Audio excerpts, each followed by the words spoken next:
नमस्कार दोस्तों, आज की यह कथा इतनी अद्भुत है कि सुनकर आप भी सोच में पड़ जाएंगे।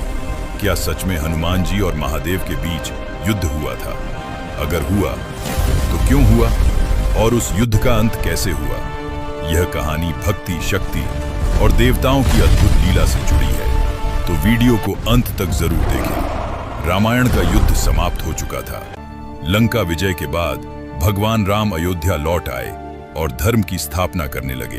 कुछ समय बाद उन्होंने राज्य की समृद्धि और धर्म की स्थापना के लिए अश्वमेध यज्ञ करने का निर्णय लिया। अश्वमेध यज्ञ का नियम था कि एक विशेष घोड़ा छोड़ा जाता है। जहां जहां वह घोड़ा जाता, वहां के राजा को दो विकल्प मिलते, या तो प्रभु राम की अधीनता स्वीकार करें या युद्ध के लिए तैयार रहें। भगवान राम ने वह घोड़ा छोड़ दिया। हनुमान जी, लक्ष्मण जी और अनेक वीर उस घोड़े की रक्षा के लिए साथ थे। घोड़ा कई राज्यों से होता हुआ एक ऐसे राज्य में पहुंचा जहां राजा वीरमणि का शासन था। राजा वीरमणि भगवान शिव के परम भक्त थे। उन्होंने संकल्प लिया हुआ था कि वे किसी भी राजा के आगे नहीं झुकेंगे।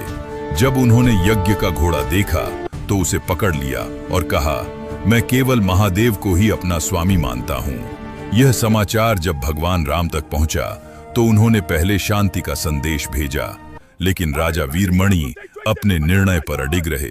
अब युद्ध निश्चित था। हनुमान जी सेना के साथ युद्ध भूमि में पहुंचे। राजा वीरमणि ने युद्ध से पहले भगवान शिव का ध्यान किया और प्रार्थना की, हे महादेव, यदि मैं आपका सच्चा भक्त हूं तो मेरी रक्षा करें।